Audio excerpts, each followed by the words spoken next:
Good evening, everyone. It's 6 o'clock my time. It's Tuesday. That's a new day. Today, we've got music. We've got weird things on the internet. I'm going to need your help because I haven't ever tested out the web browser here, so let's see how that looks. How does that look on the stream?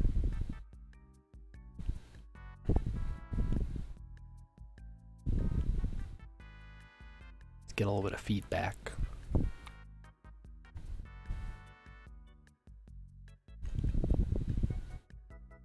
I guess I can check my own stream, that might help. Let's take a look.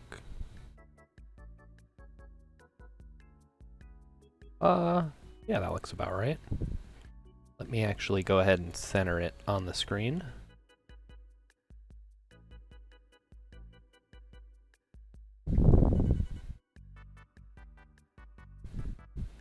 Bloop.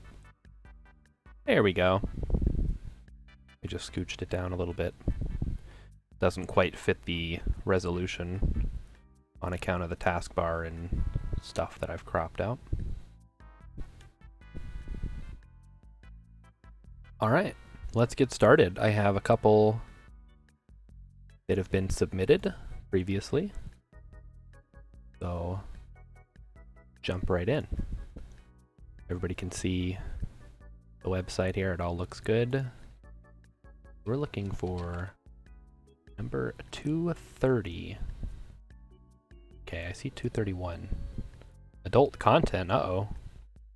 I want this one. Alright. SCP 230. Is this music? This music seems a little inappropriate for SCP. Hang on. By others.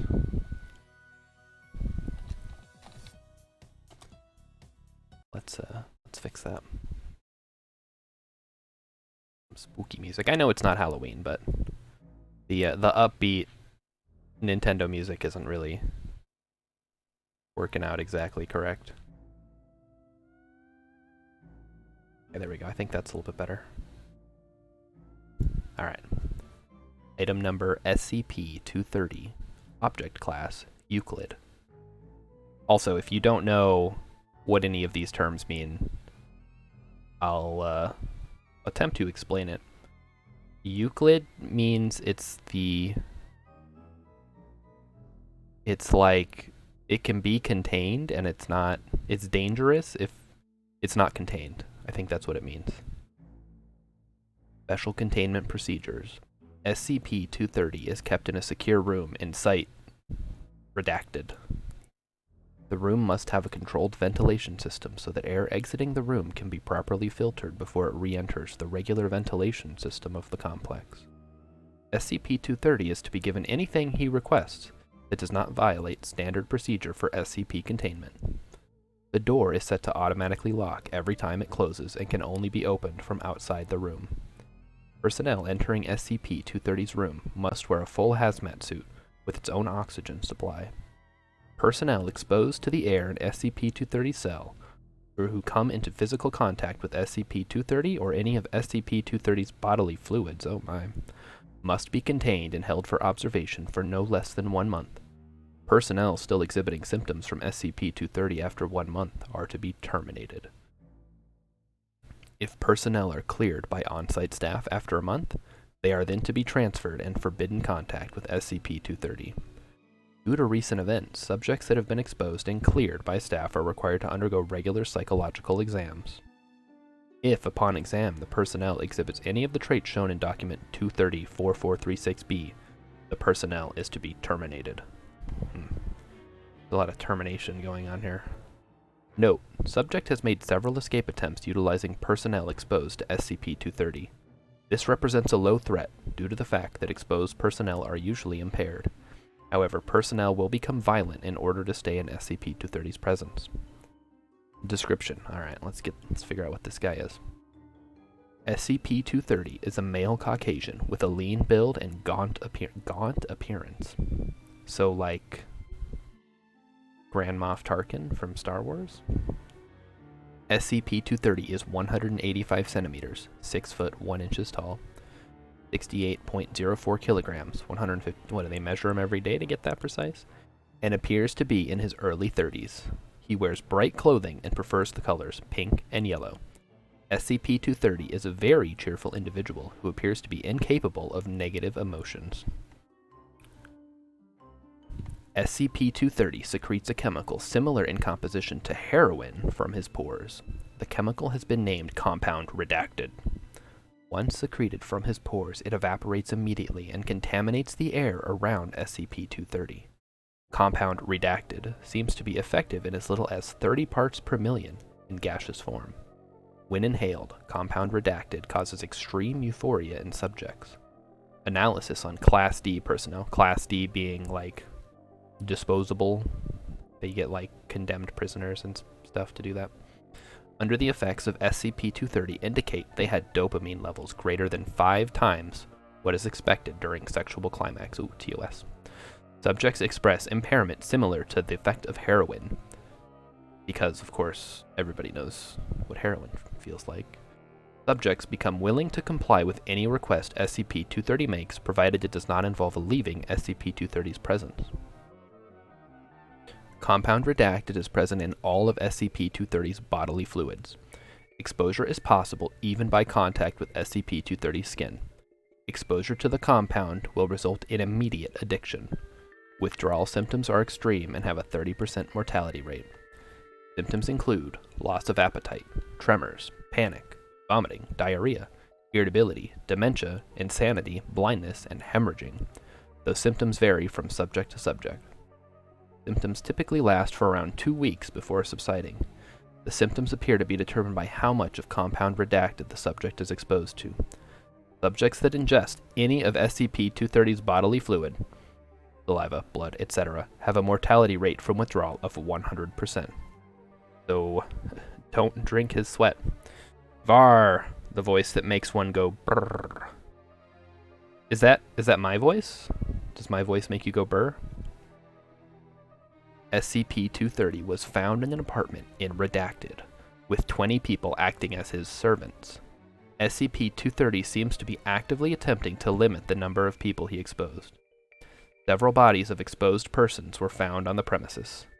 When questioned about them, SCP-230 replied, "Things were getting crowded, so I had to ask a few of them to stop breathing." Yikes. My voice is magnificent. Well, I'm glad to hear it.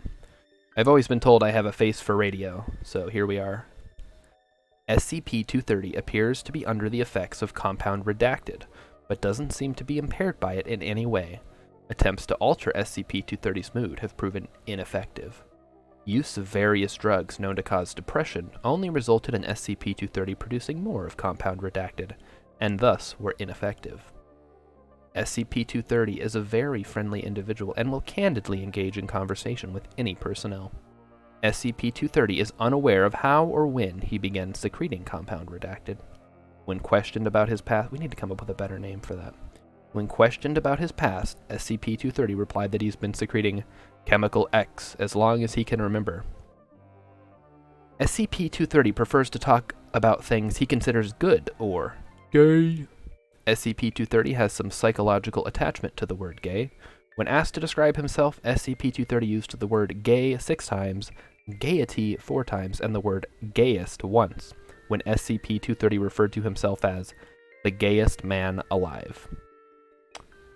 Beating out Freddie Mercury by just a little bit. Note by Dr. Whoever, SCP-230's preoccupation with the word gay has nothing to do with sexual orientation. SCP-230 doesn't appear to have a sexual orientation due to a lack of interest in sex entirely. This makes sense, seeing as SCP-230 experiences the same amount of pleasure doing any given activity, making sex unnecessary. Addendum 230-1. Class 2 Personnel Researcher. We'll call her Sandra Day. Was accidentally exposed to Chemical X during research. Sandra Day was detained and sent to treatment for the duration of withdrawal symptoms. After 1 month, she was released after being cleared by medical staff. 2 months later, she was found trying to break into SCP-230's containment area. She reacted violently and injured several personnel before she was detained. Sandra Day was terminated after examination, and precautions have been made to prevent further occurrence. See document 2304436B, which has been expunged, so we can't actually look at it. Alright, well there's our first one. So this is the gayest man alive, who is, of course, basically just like a reverse vampire, I think. Like, instead of him drinking your blood... Wait, no.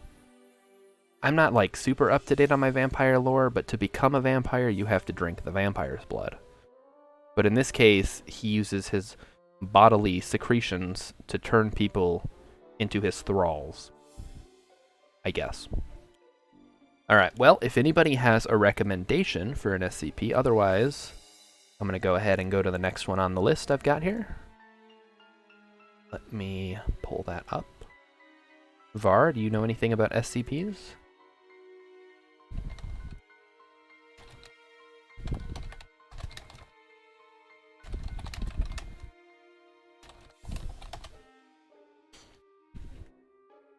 Okay, here we go. SCP-3008. Ah, like Fergie. SCP...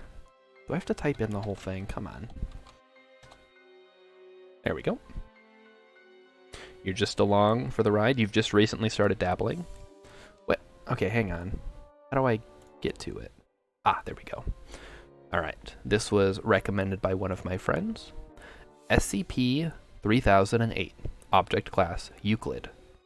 Special Containment Procedures.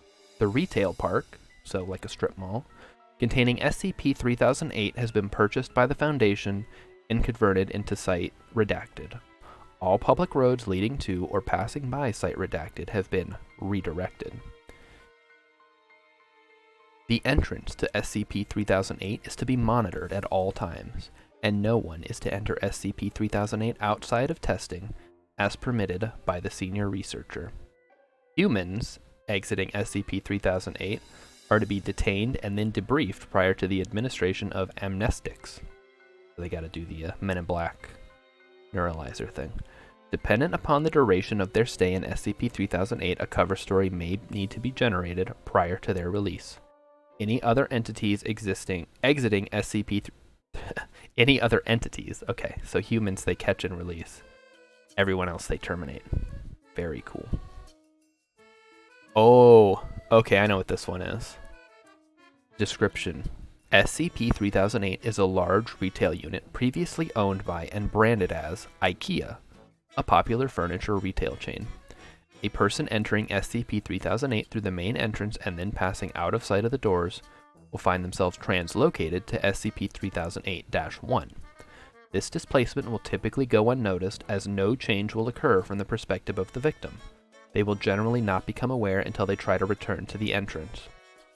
SCP-3008-1 is a space resembling the inside of an IKEA furniture store, extending far beyond the limits of what could physically be contained within the dimensions of the retail unit.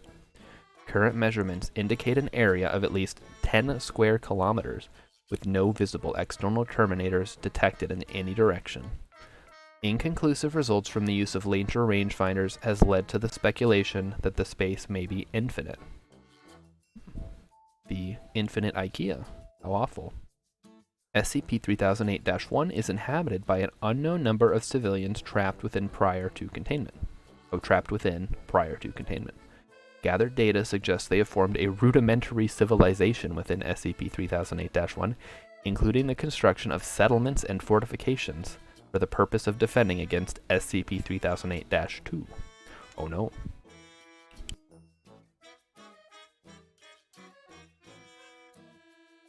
SCP-3008-2 are humanoid entities that exist within SCP-3008-1, like IKEA gladites. While superficially resembling humans, they possess exaggerated and inconsistent bodily portions, often described as being too short or too tall. They possess no facial features and in all observed cases wear a yellow shirt and blue trousers consistent with the IKEA employee uniform.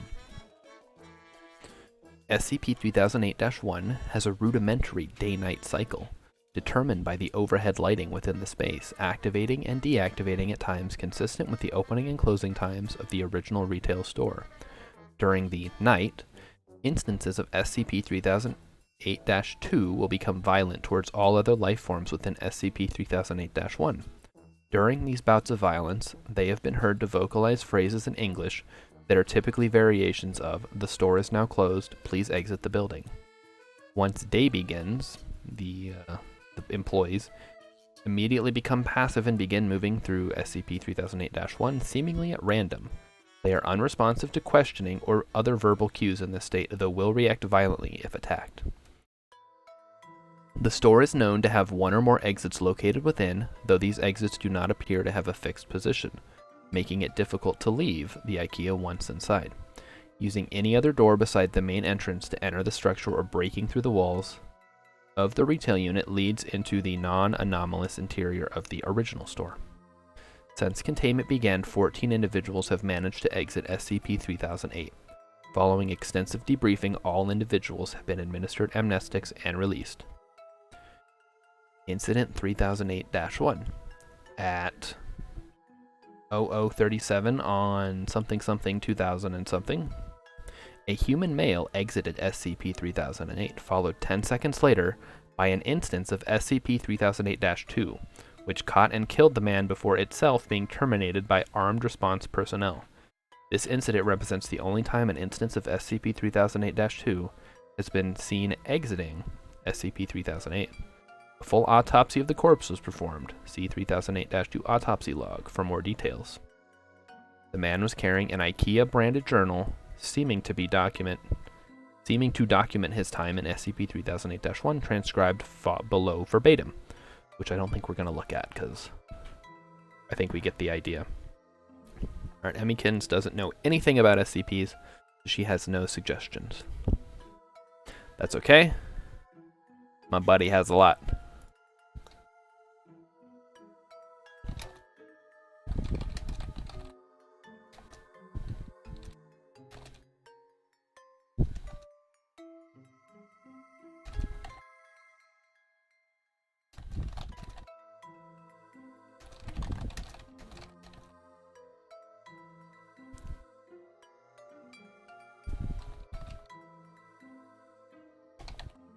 Alright, so I'm going to take a quick water break here and I'll be right back.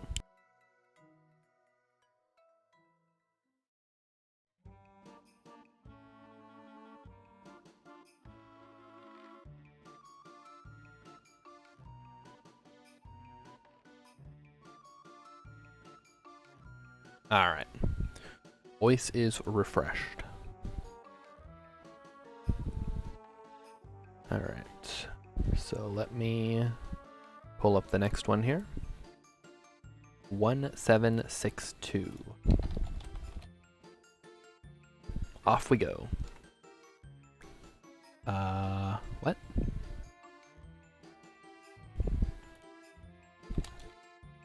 Oh, here we go.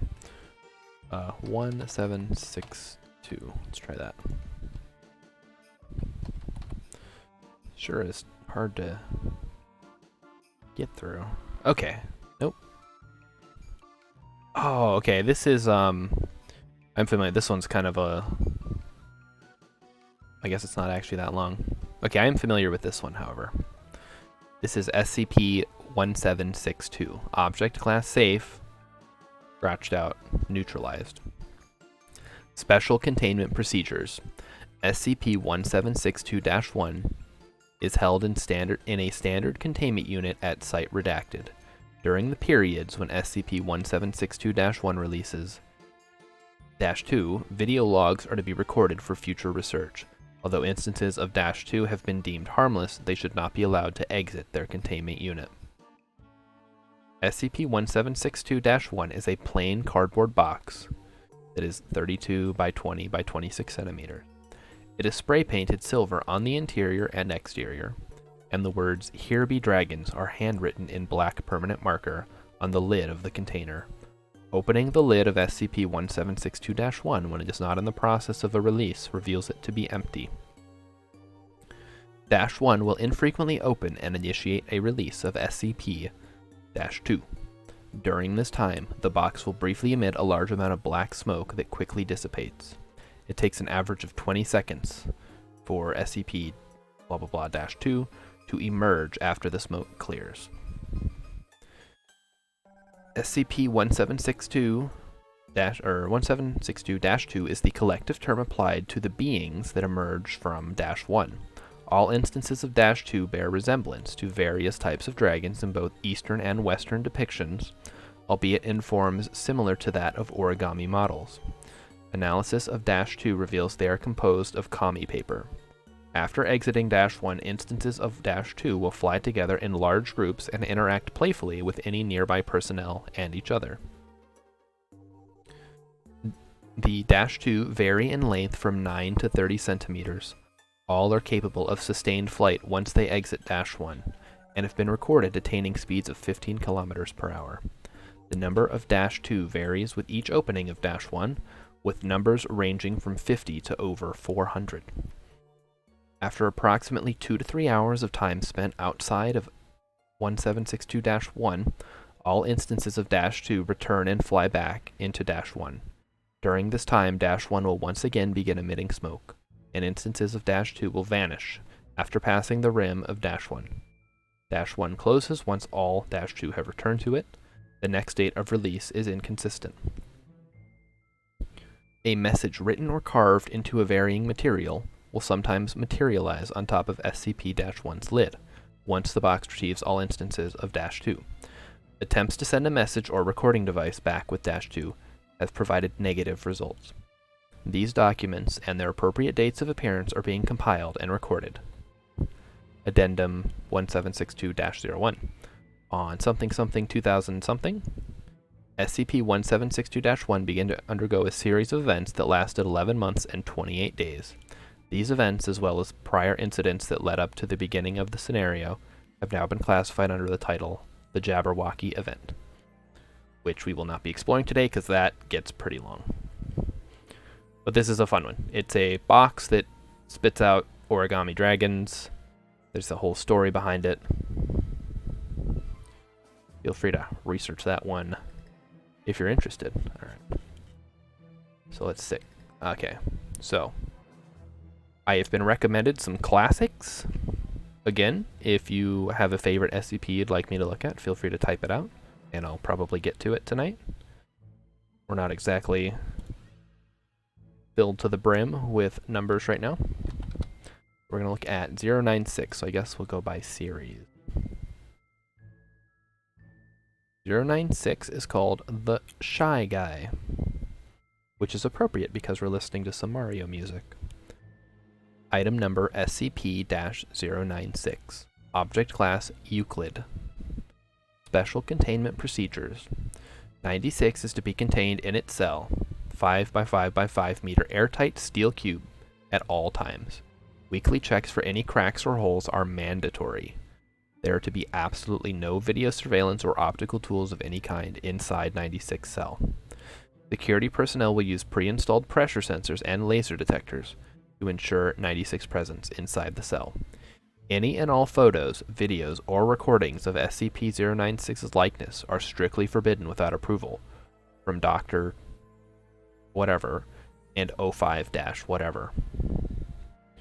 Description: SCP-096 is a humanoid creature, measuring approximately 2.38 meters in height. That's pretty tall. Subject shows very little muscle mass, with preliminary analysis of body mass suggesting mild malnutrition. Arms are grossly out of proportion with the rest of the subject's body, with an approximate length of 1.5 meters each. Skin is mostly devoid of pigmentation, with no sign of any body hair. SCP-96 jaw can open up to 4 times the norm of an average human. Other facial features remain similar to an average human with the exception of the eyes, which are also devoid of pigmentation. It is not yet known whether SCP-096 is blind or not. It shows no signs of any higher brain functions and is not considered to be sapient. SCP-96 is normally extremely docile, with pressure sensors inside its cell indicating it spends most of the day pacing by the eastern wall.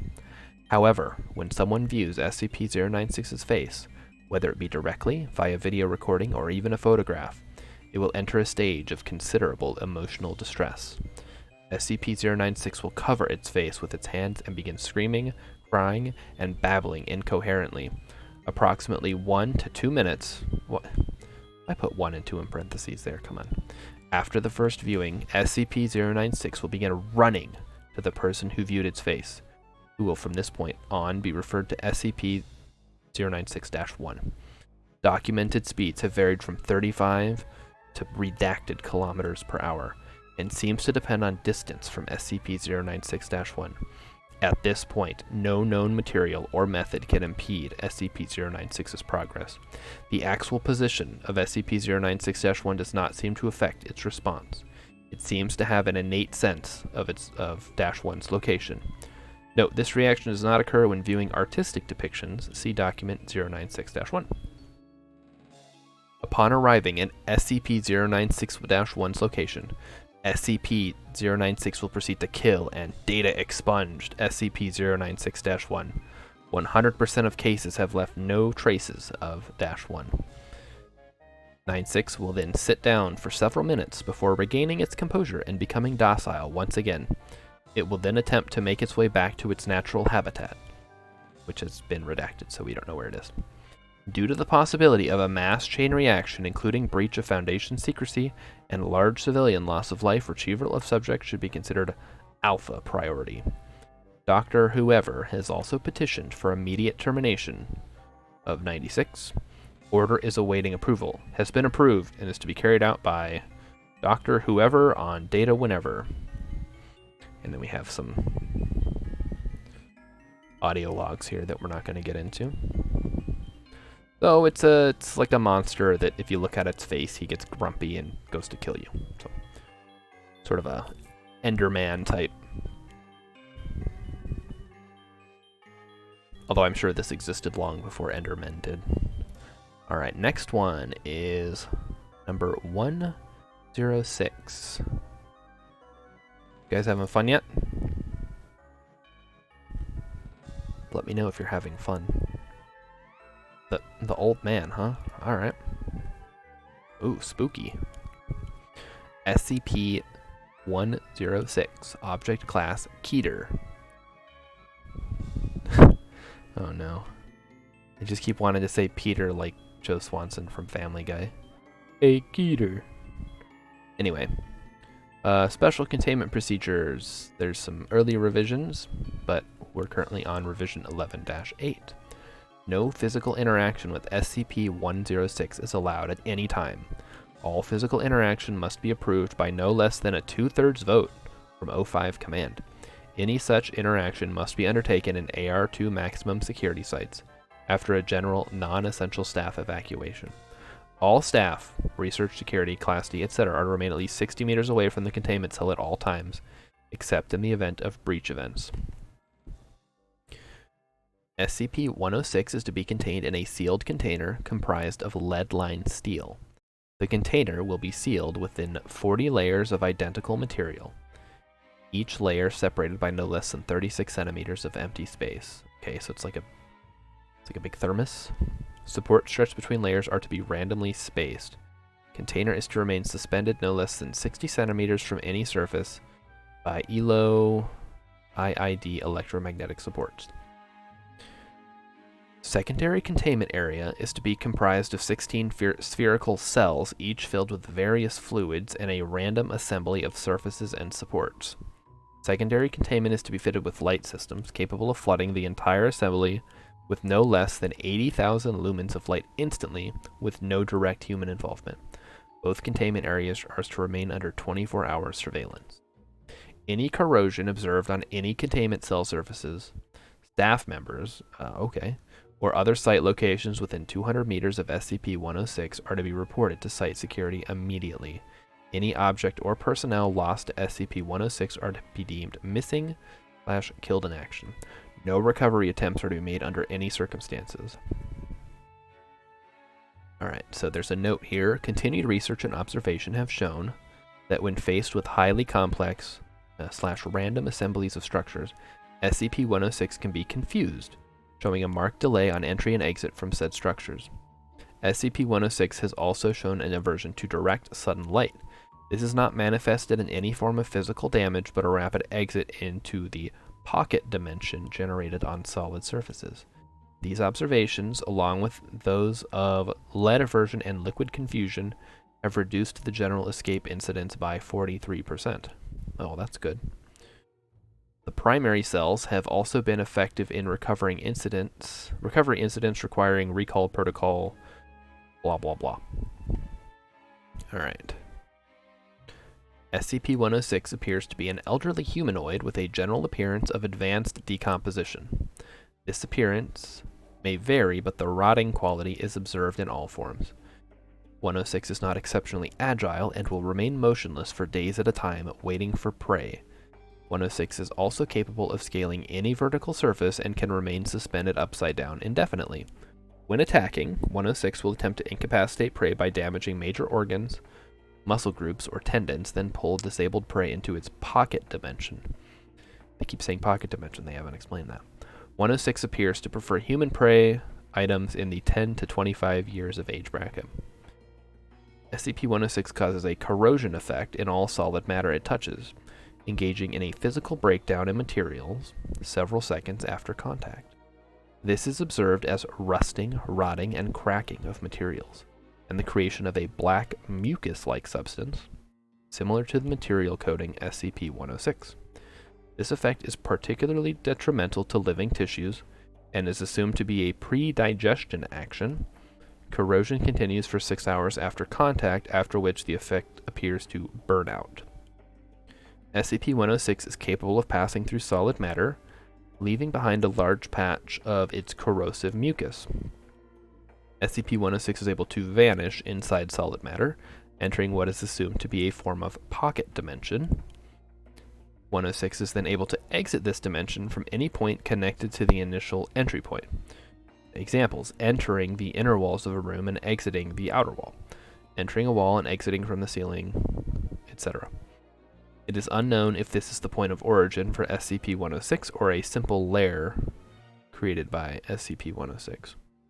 Limited observation of this pocket dimension have shown it to be comprised mostly of halls and rooms with data expunged entry. This activity can continue for days, with some subjected individuals being released for the express purpose of hunting, recapture, and data expunged, I guess. Alright, so let's see. Let's check out some notes here. Due to the exceedingly difficult to contain nature of SCP-106, SCP is to be reviewed every 3 months or during a post-breach incident. Physical restraints are impossible, and direct physical damage appears to have no effect. Okay, so we can't just shoot it. Current SCP as of date redacted revolves around basic observation and immediate response. Previous, more proactive special containment procedures have been recalled due to the events of breaches XYZ and Alpha Omega. Notes on... oh, okay, there's a spooky picture. Notes on behavior. SCP-106 appears to go through long periods of dormancy, in which it will remain completely motionless for up to 3 months. The cause for this is unknown. However, it's been shown that it has been shown that this appearance to be used as a lulling tactic. I think they're missing a word in there. Maybe it's right. SCP-106 will emerge from this state in a very agitated state and will attack and abduct staff and cause gross damage to its containment cell and the site at large. Recall protocol. Data expunged. SCP-106 appears to hunt and attack based on desire, not hunger. 106 will attack and collect multiple prey items during a hunting behavior event, keeping many alive in the pocket dimension for extended periods of time. 106 has no determinable limit and appears to collect a random number of prey items during an event. The inner dimension accessed by SCP-106 appears to be only accessible by SCP-106.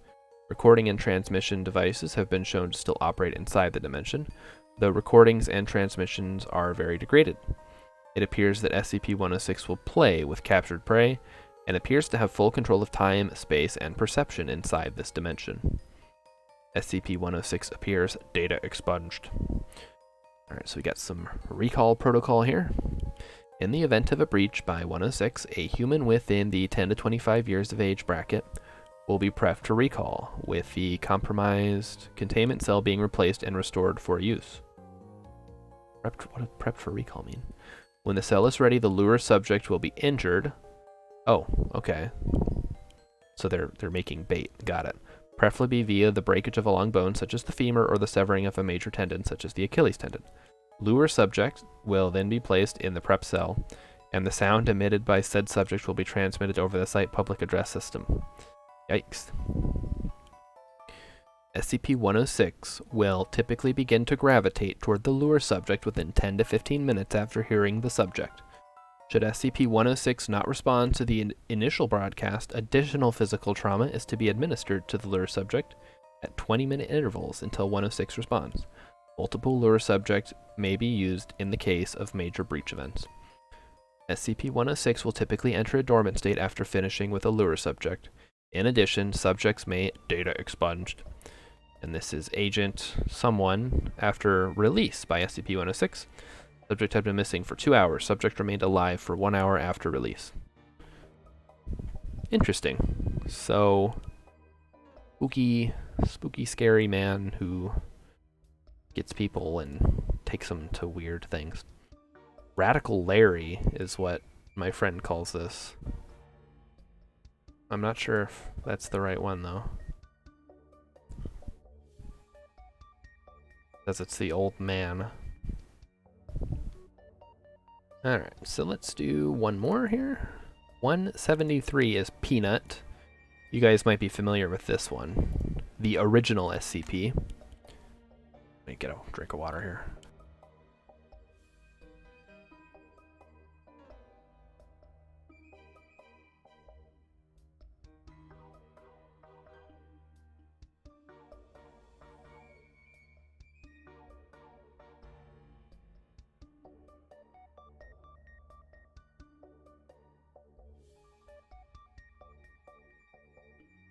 Alright, so this is the original SCP here.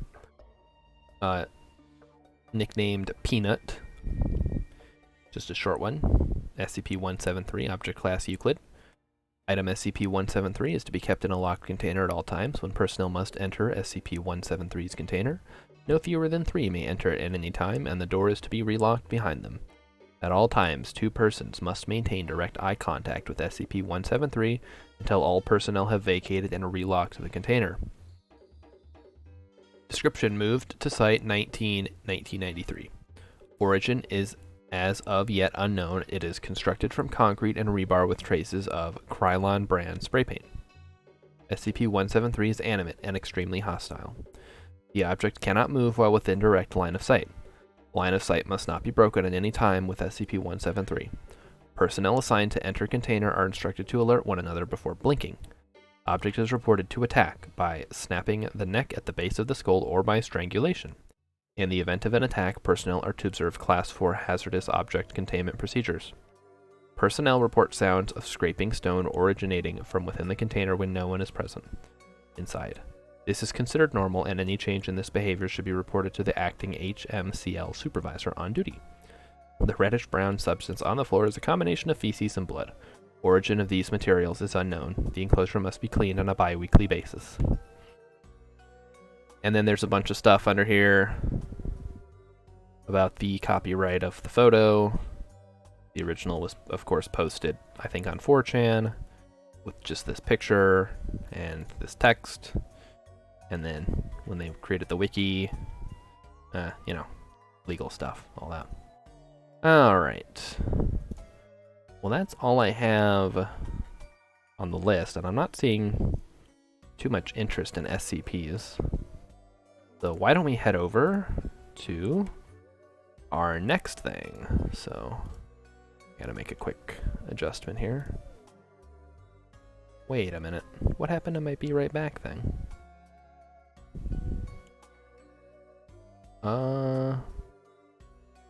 No, I don't want that.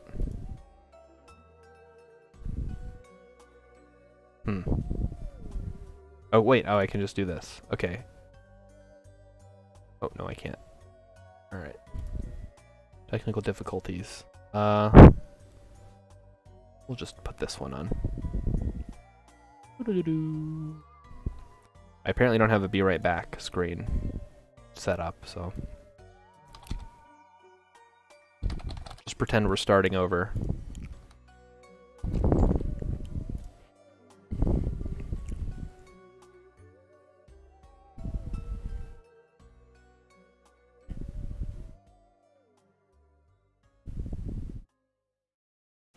That's not what I want.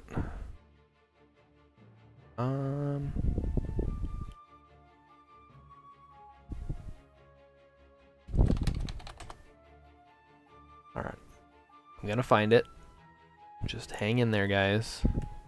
Ah, here we go. Alright, you guys are gonna get a kick out of this. Da-na-na-na. Okay.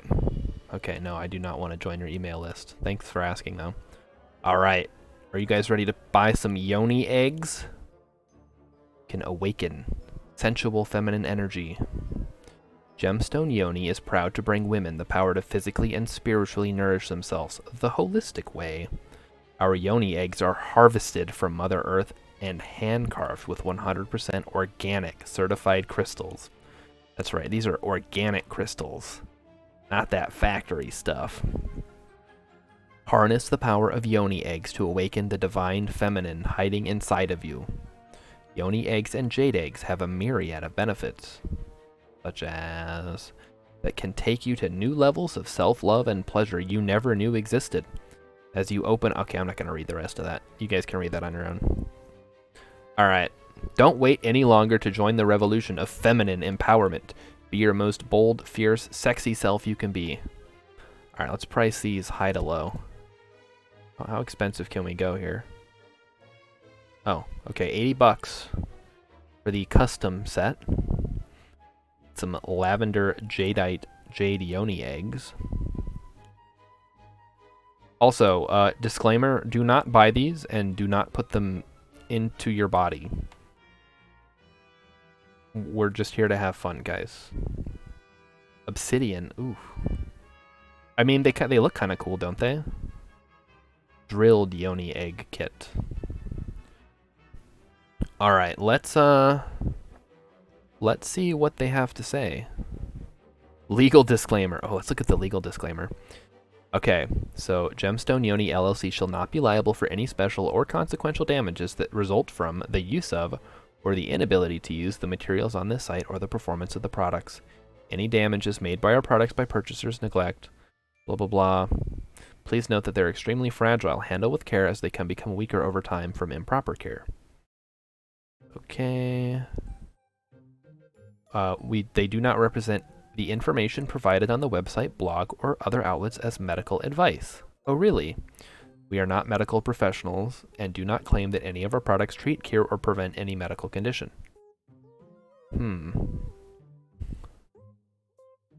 Yikes.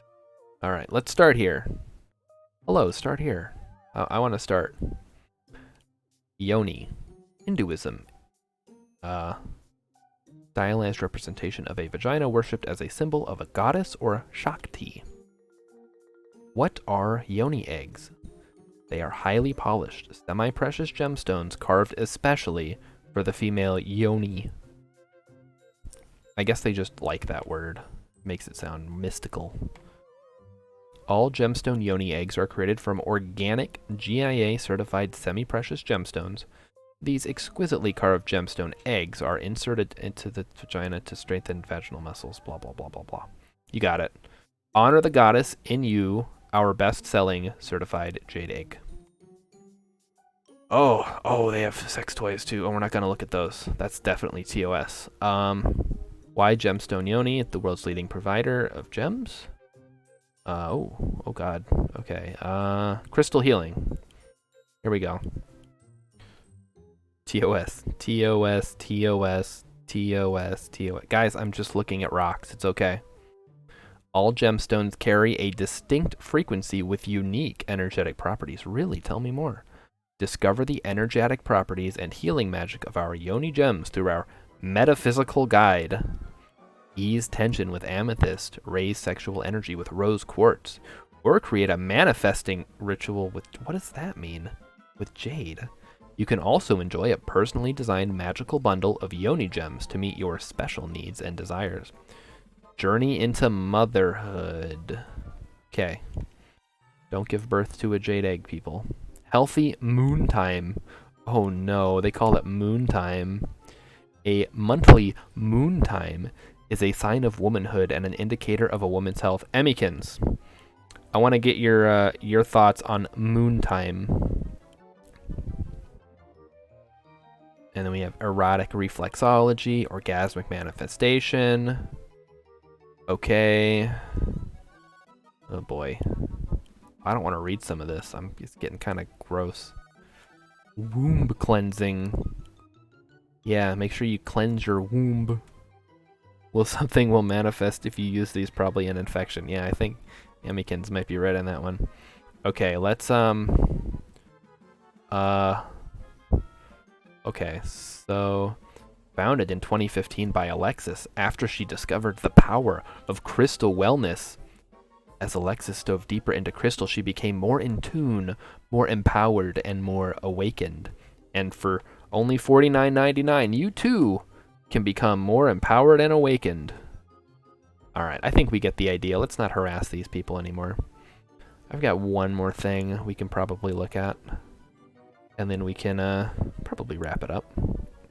I don't think there's that much interest in this particular stream today, so I'm not too worried about it. Alright, last one.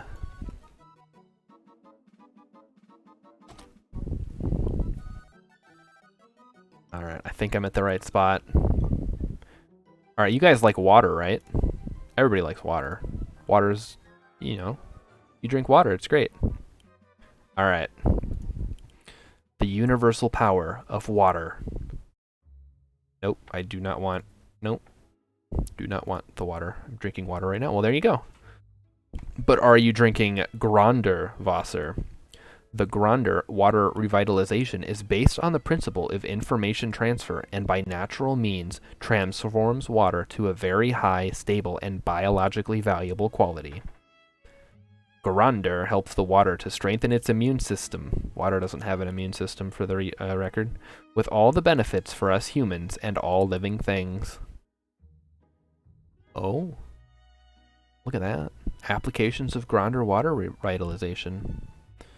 Applications and products for your home, the hospitality, spa, sports, healthcare facilities, and applications and products in trade, industry, and agriculture. Here we go. We've got some inline units, some circulation units, some energy rods. I could definitely use one of those. Ooh, we can buy the buy it by the bottle. And get some accessories. Water photo of the month. Oh, exciting. All right. So let's see here. Let's see if the FAQ answers my questions. How does Gronder water revitalization work? That is definitely one of the questions I have. The Gronder water revitalization is a process of information transfer from water to water. A Gronder, I'm saying Gronder because the guy, I believe, is German or Austrian. So the name Gronderwasser, the guy's name is Gronder. So Gronder water.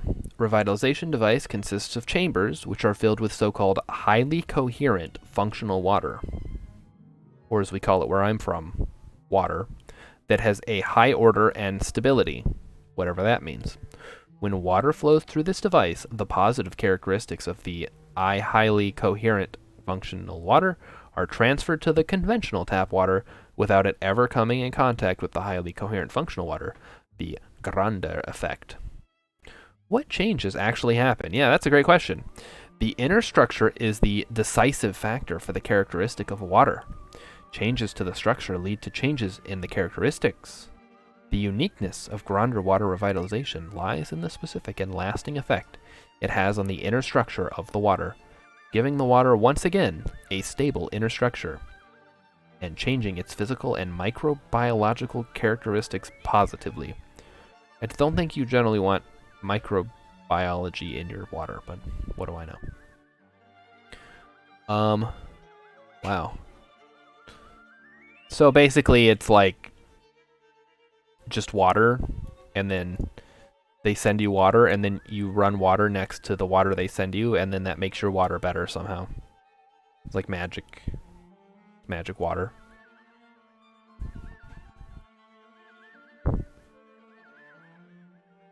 Oop, wrong one.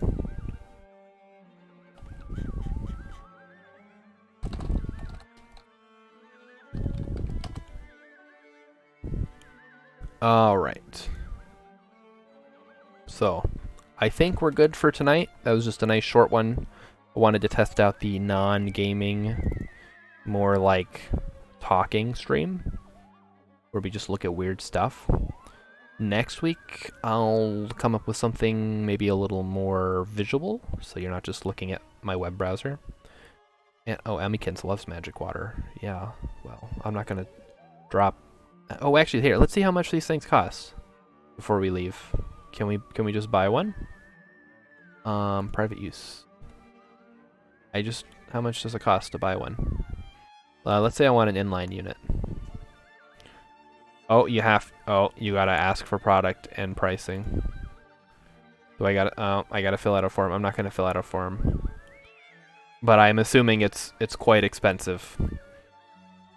Because they're not telling you how much it is. If you have to ask, you can't afford it. So next week we'll have something a little more visual to look at. Hopefully, if anybody missed out on tonight. Although, okay, here, special treat for everyone who's actually here or watching the VOD before tomorrow. I think tomorrow, instead of RimWorld, we're going to be playing Monster Rancher, because that releases tomorrow, and I really want to play that. So, we'll do Monster Rancher tomorrow. Friday is still going to be Teardown. We'll see if RimWorld is going to come back next week. But I don't know yet. So, let's see if there's anybody out there to raid. Transition. And I hope the music worked out well, which I'm gonna turn that down now. Hope you guys enjoyed the music at least a little bit. I don't usually play music during my streams because generally the game has music. So, is anybody live? Anybody at all? Well, Devil's live, but I think it's just me and Emmykin, so that doesn't really change very much. So I will hopefully see you guys tomorrow. Emmykins, I know you'll have to be here. And that's it for tonight. So thanks for hanging out.